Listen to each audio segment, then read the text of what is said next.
Hi, I'm Her Royal Highness Princess Meridian, and you are watching Diaspora Lifestyle TV.com.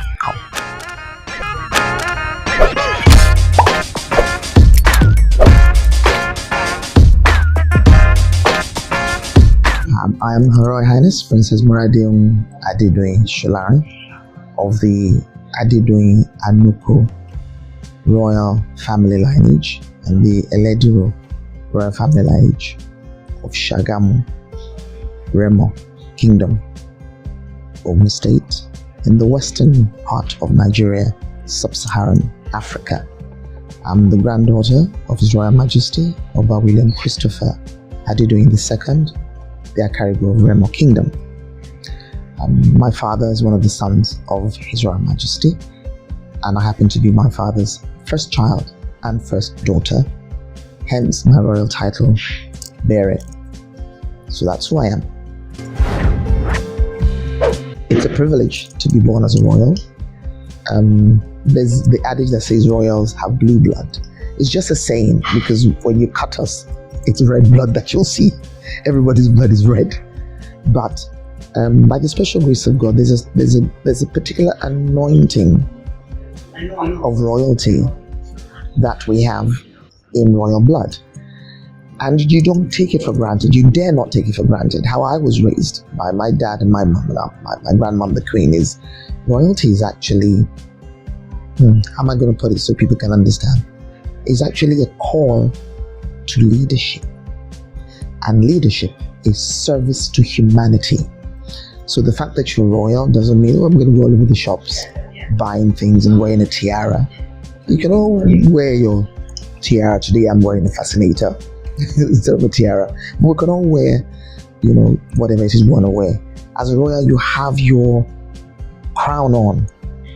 You sleep with it, you walk with it, it's there. People might not see it physically unless you're dressed in your regalia, but you wear your crown. You're meant to wear it with pride, with dignity, with that ability to also influence your environment, influence your world, and bring about a better quality of life. 60. We're talking about half a century and a decade. That's a whole lot of years put together, 60 is a great age. Somebody said yesterday to me that 60 is the new 40. And I guess they're probably right. 60 is a great age. It's a great age because that age of consolidation, it's no longer about you. When you turn 21, the world is your oyster. You turn 30, wow, you want to do so many things, You turn 40, okay, you begin to realize a lot more about life and start to put your things in perspective. When you turn 50, you're kind of, I have reached this half-century age. I've done a few things. What else is there for me to do? So you have 10 years to try and tick those boxes. By the time you turn 60, as I said, it's that age of consolidation. You take a holistic look at your life. You become your own biggest critic. You look at your life, you do an MOT and try to see, what have I done that is worthwhile? What have I done that isn't worthwhile that I should get rid of? Because after 60, you're moving towards your septuagenarian years, 70. And therefore, it's about giving back. Everything you do, every day you wake up. It doesn't stop you from doing your business, making your money, caring for your family. But it's really about giving back. God has preserved my life to be 60. I started celebrating my 60th from January of this year. A lot of people didn't know why that I would put these photographs there and celebrate and put videos. And I'll share something today. My beloved mother never saw 60. She died in her sleep in her late 50s. So for me, that God preserved my life to this age, it's not because I have two heads. It's just because He's been very gracious to me. And I do not take that graciousness or that love of God, I don't take it for granted at all. And therefore, I'm very thankful.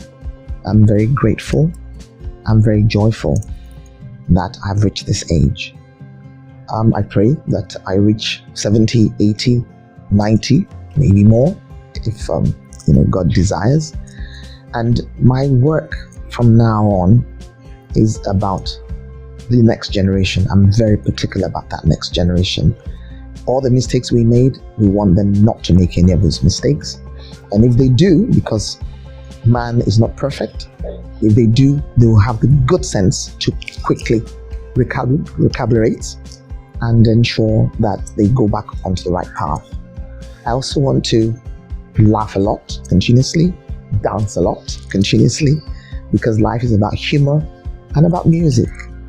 What would life be without music? Even our great God himself loves music.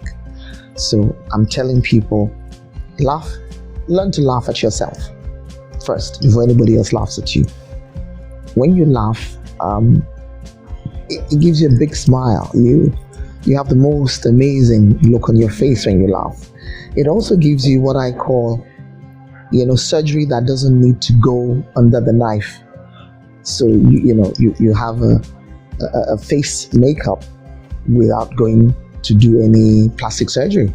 So it's plastic surgery just given to you by God. When you also dance and listen to music, it does something to your endorphins, does something to your system, to your mind. It enables you to sail through life and realize that, whatever happens is not the end of the world.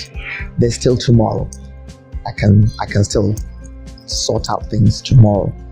But most importantly, it teaches you when you reach this age to value people. You can't value people unless you value God, value your own life, and then you value people, your nearest and your dearest. So family, your very close friends, your community, your country, your world. So those are the things that I would want to share. No time for stressing out. I don't even have time for stressing out because I live a very stressless life. I learned that my mother was as beautiful and as amazing and as a diva that she was always very stressed. Maybe that's part of why she passed on so early. So I learned from that. My father, on the other hand, was we call him the iconic, dignified prince. That's what we call him, our iconic prince. A very dignified gentleman, very wise. He was very full of wisdom, and I tapped a lot into him. And he was my biggest mentor and my biggest fan. My father would applaud everything I did and anything I did. His little girl, he used to call me small girl, even right up into my 50s before he passed. And his small girl would never do anything that is wrong. Even if I was not quite right, he wouldn't say it at that moment. And then he'll find time and call me and say, small girl, let's have a word. I don't think how you did this or how you said it was quite the right way. So I also learn, and I do that with my children, and I'm also doing it with my beautiful granddaughter now, whereby you engage with people. Communication is so key. I believe God knew what he was doing when he put that love to communicate in my heart and enabled me to also pursue a life career in media, communication, and broadcasting. We can't talk about the work I do now without going back to my beginnings, which is my career in media and broadcasting. I started as a very young, naive 17-year-old in the then Nigerian television before we became NTA, Television Authority. So it was Nigerian Television, NTV, Channel 10. And it's a very interesting thing when I do share it. A friend of mine, her name is Nika, she was in the University of Ife. She was a couple of years older than me. I had just finished secondary school. And we always used to go to Nigerian television then in Victoria Island, where we participated in a program called Youth Forum. Youth Forum was hosted by the famous Patrick Oke, who's still in media, by the way. And it was produced by the also famous Mr. Digimon Lewis, who is more known as the Oloja of Oja. He was that king in Village Headmaster. And so we went, and this particular day, she didn't turn up. We would record on a Thursday and show the program. It would be aired on a Saturday. So she didn't turn up. Obviously, she had exams. And the producers came to me and said, Mariah, you're going to read this script. I'm like, what? No, I didn't prepare it. I didn't write it. I'm not even prepared for this. I'm just here to have fun. He said, well, it is part of the fun. Anyway, after a while, they convinced me to go into some side room to rehearse. I'd never done that before. I'd done a lot of stuff in the school, theater and plays, but national television, this was something else. I was this 16 going on 17-year-old. We eventually did it. I sat, I read. It was a poem that she'd written, and it was on courtesy, how to be courteous to people. Beautiful poem. And I hope she's probably watching this, so every time I talk about it, I give her kudos, Nike. So I ran away as soon as we finished the recording and went home. I even forgot that I had a voucher, because back in the day, they'll give you a little bit of money. So I forgot about that. And they came looking for me at home and asked me to please come to the TV house, that they wanted to see me, and gave me 2 letters, 2 envelopes. One had the voucher, which I needed to go and sign for. At that time, it was 25 naira, maybe about 25 quid, in British pounds. For a 17-year-old, that was a lot of money. And then the other letter I opened, that had been sent from the management. They wanted me to come for an audition. What? Audition? Anyway, I went. I think I must have done about 6 or 7 auditions over a period of 5-6 months. So it's not like it is today. It was because NTV then had the BBC standard. They were in partnership with the BBC.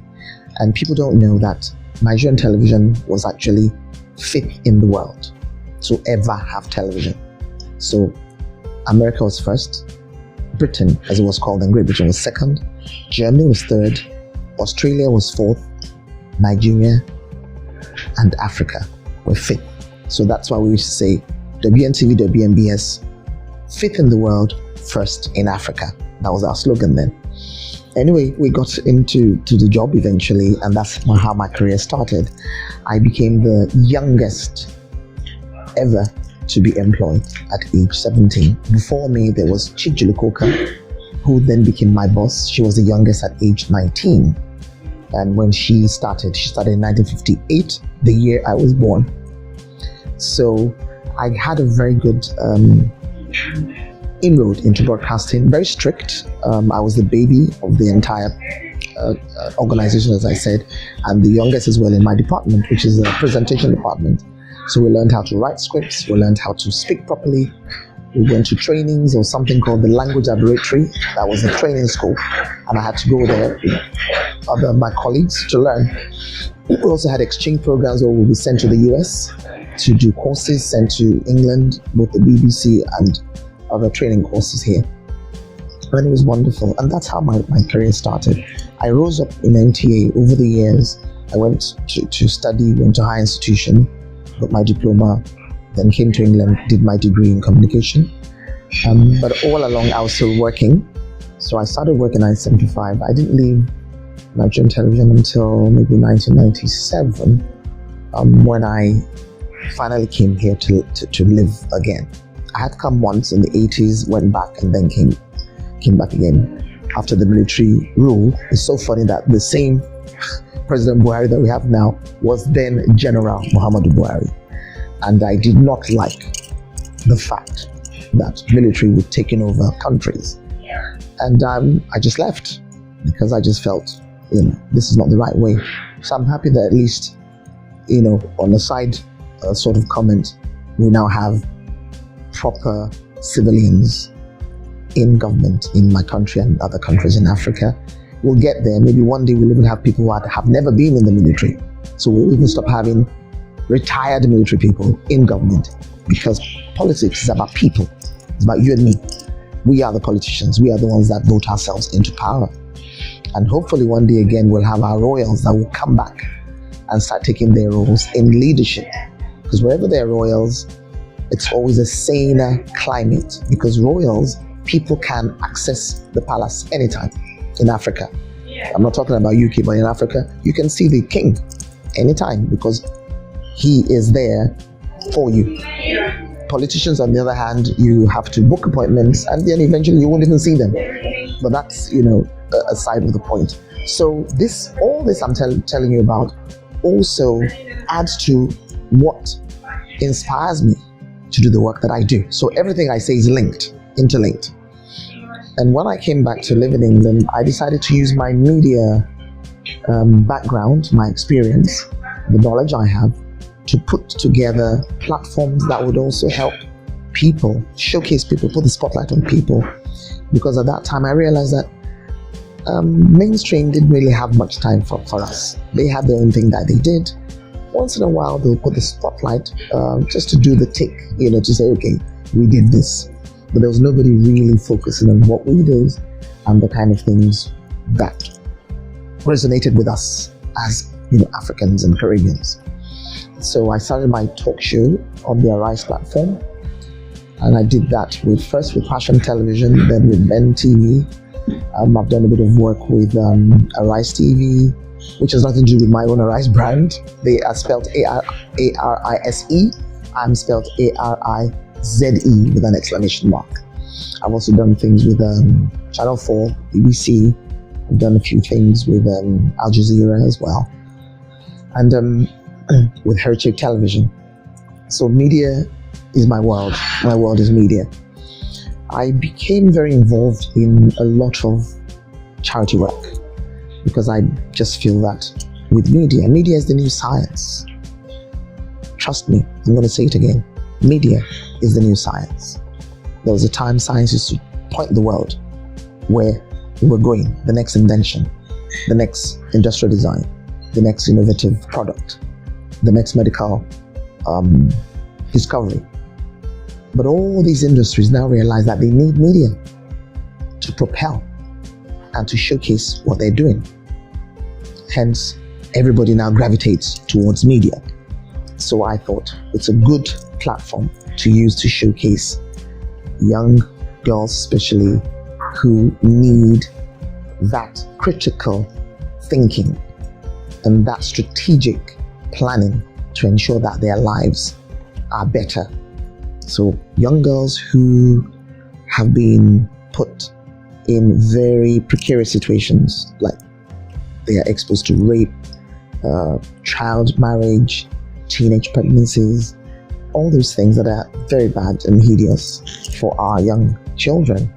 And therefore I came on board of Girl Child Network Worldwide about 10 years ago, first as a trustee member, and then after a couple of years I was elected and appointed as chair of the charity. But not just the chair of the charity, I had to become the working chair. So I'm chair of the charity, but also the official global spokesperson, which is I am the face, the voice, the ears, the hands, and the feet of those girls. They can't reach the world, but I can. And therefore, with my voice, we're able to say what they want to say, able to demand what they want to demand, and let people know exactly what their situation is.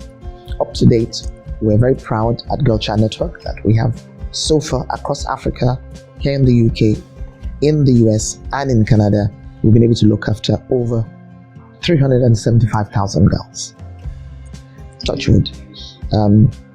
And I think that's a kudos to us, and we'll continue to do that work. And I also do various other things for various other numerous charities. Some I don't even talk about, I just do it in the background just to help people, mentor, train, and continue to propel and project the Pan-African vision. Yes, indeed, I am a deep, passionate Pan-African. When I'm asked who I am, I usually say, first and foremost, I am a Yoruba princess of the Yoruba nation, because Yoruba existed before Africa, before Nigeria or other countries. So I'm first and foremost a Yoruba princess of the Yoruba nation, which is obviously the Oyo Empire, which stretched right across from the Kanuri Empire, and it hit the Shanghai Empire across the sub-Saharan Africa. As a Yoruba princess, it is my role my duty to ensure that I'm a custodian of our traditions and our culture. The Yoruba tradition and culture goes centuries back. It predates any Western culture. That is why in 2018, the Yoruba culture is still one of the cultures that stands out anywhere you go in the world. From the language we speak, to how we look, to the way we dress, to the food we eat, to our music, to our values, to the system that we have, which is a very close-knit family system. That's, that community spirit. That's what we have. And that depicts who I am.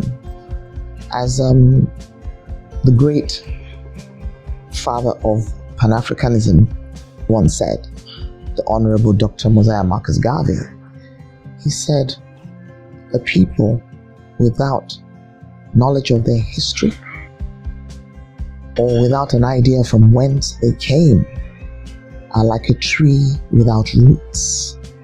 And I usually quickly add, they will surely die. A tree that has no roots always dies. But we can't afford to die. We will not die. We shall not die. We must not die. And that's why we say we need to arise, embrace who we are, and continue to pass on the baton to the next generation who will pass it on to the next generation. Because that's what has happened. That's why I'm also able to imbibe it. And I'm sure a lot of your viewers are also able to imbibe their culture and their tradition. I also say that identity is very key. When you don't have an identity, there's a loss of your spiritual being, a loss of self-worth, a loss of who we are.